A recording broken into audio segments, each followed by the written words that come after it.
So ayun na nga mga tropa na dumating na yung ating order from Amazon na iniiwan lang pala sa pintutan mga tropa. So yung nabili natin mga tropa is yung ating pangmalakasang camera na, yung Insta360 X4. So bali yung nabili natin is yung meron ng GPS bundle. So yung GPS bundle na yun mga tropa is meron na siya kasamang GPS remote na remote siya at the same time relos mga tropa. So parang nandito na yung remote natin ng camera. So yun lang mga tropa, sama na lang mag-unbox, tara.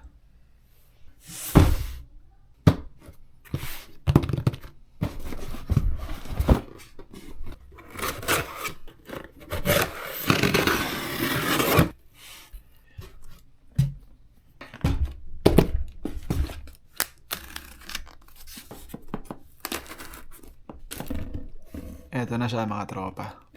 GPS remote niya. The Insta360 X4. Ito yung lens cap. Ito yung standard na invincible selfie stick niya. At syempre, memory card na 256. So ito muna yung natin buksan mga tropa. Yung ating camera unit.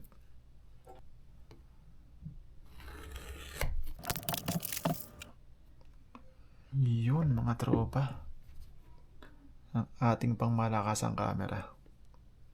And what's inside the box is, tingnan natin.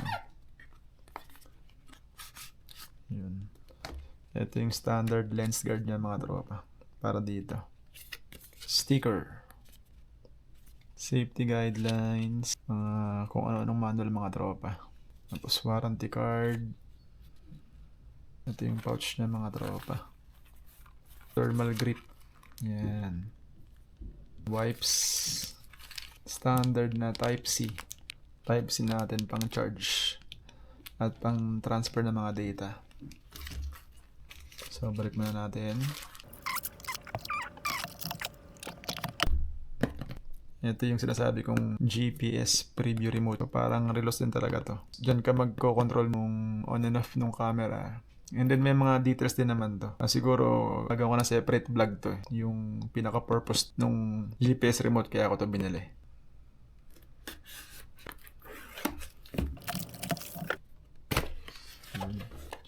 So, what's in the box? As usual, manual. Ayan. Stig. Ito yung strap. May wrist. At itatanong ko is yun, sa bike handle to mga tropa. Ayan, mas maliit siya. Pati natin mas maigi. Ayan o. Ito yung sa handlebar ng bike. Ito yung sa kamay natin. So, yun o. Lamang, ito na yung charging cable niya. Ayun. Sensya na kayo mga tropa. Hindi pa tayo ganun kagaling mag-unbox eh. Ngayon lang tayo nag-unbox ng item mga tropa, kaya medyo ano pa tayo, bopals. So, bali ito na sila mga tropa. So, I will try na ilagay na muna yung battery na to and then yung standard lens cover niya. Salpak na natin. So, ito muna yung unang gagawin ito mga tropa. Bago yung tanggalin tong plastic cover niya rito. Both sides. Ready na natin yung standard lens guard niya. So, bali mga tropa, may dalawang klase ito eh. May premium lens guard, tsaka standard lens guard. So, pag bumili kayo na mismong unit, ito yung talagang laman niya. Standard lens guard talaga. So, kung plano nyo mag-upgrade ng premium, yan, bibili kayo separate. Yan. Yan, wipes tayo ng konti. Para lang sure mga tropa na walang dumi bago din ipasok yung lens guard. So pala mga tropa, kasi napanood ko sa mga tutorials. Ewan ko makikita ba rito eh. Basta sa may lower part ng lens guard, may kulay blue yan eh. Hindi ata makikita sa camera ko to eh. Basta check nyo lang dyan. So may blue dot yan sa dulo. Tapos itatapat nyo lang siya rito. Sa may parang pinhole na yan. Pag ilalagay nyo itong lens guard, kasi yun yung pinaka-orientation niya eh. Nakikita nyo naman sa yan, sa pag in-open nyo itong unit. May instruction na yan dun kung paano. Kasi napanood ko na sa mga sa mga tutorial. So, alam ko na yung gagawin ko sa kanya. Insert lang dun natin to. And then twist. Twist and lock. Yun. Maglalak naman yun. And then tatapat yung blue dot na yun sa may mismong pinhole. So, ayun na. Sabihin, parang nakakalibrate na yung position ng lens guard. So, same thing din dito sa kabilang side. Tanggalin si cover. Punas. Salpak. Ganun din yun. Yan, twist and lock. Yan, tinapot ko lang din yan. So, nalagyan na natin yung standard lens guard. Ito kahit pwede rin naman tanggalin na to. Pwede rin mamaya na. So, ang gagawin natin muna is set aside yung unit. Higa natin sa may basahan. Tabi tayo ng kalat. And then, kunin na natin yung memory card niya.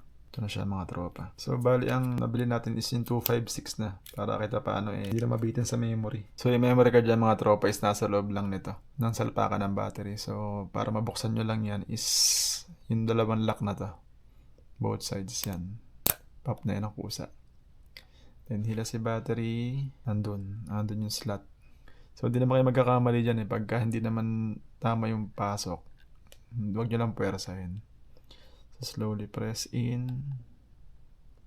Yan. May tunog yan May snap na maririnig pagka pasok na mga tropa. So, si battery, pasok.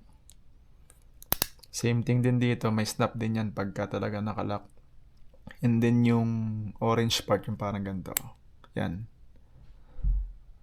Pag hindi naka-properly lock yung battery, nakalabas yung orange. So, be sure lang mga tropa para ano lang tayo sa basa. Hindi siya papasukin. And then, we're good to go. Tayo i-power up na. Yan. Natin yan. Paganyan.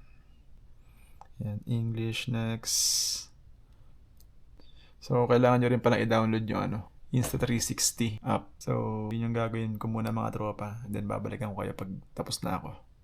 So mga tropa, tapos na tayo mag-activate ng ating Insta360 X4 na unit. So, madali naman itong i-activate Kailangan nyo na mag-download ng mobile app ng 360. Sundin nyo lang yung procedure kung paano. Napakadali lang ng mga tropa, napaka-basic. So, hindi kayo ganong mahihirapan dun. Susubukan ko naman ngayon is i-connect yung ating 360 X4 sa tabi nating remote. Ito naman yung gagawin natin mga tropa. So, bale ito na siya mga tropa. Connected na yung ating GPS remote sa ating camera. Ayan, meron tayong preview. Ayan, kita naman siya Ayan, pinapaling ko yung camera Ayan, kita ba? Ayun yan, kita nga yan. So, for the meantime, ito muna yung makapakita ko features niya. So, gagawin ko ito ng separate vlog paano ko siya gamitin, yung remote. Maraming function to mga tropa bukod sa remote. Meron siya mga features na makikita mo yung elevation, yung GPS tracking, yung speedometer, mga ganun. Marami itong reviews na pwede yung panoorin. Gagawa rin ako sarili ko. Reviews function niya, tsaka yung mga advantage and disadvantage. Gagawa din ako. Yun lang mga tropa. Sana nagustuhan niyo yung unboxing ko kahit medyo walang kwenta mga tropa. Subscribe na lang. Lagi ka makakita ng mga video walang kwenta. Maraming salamat.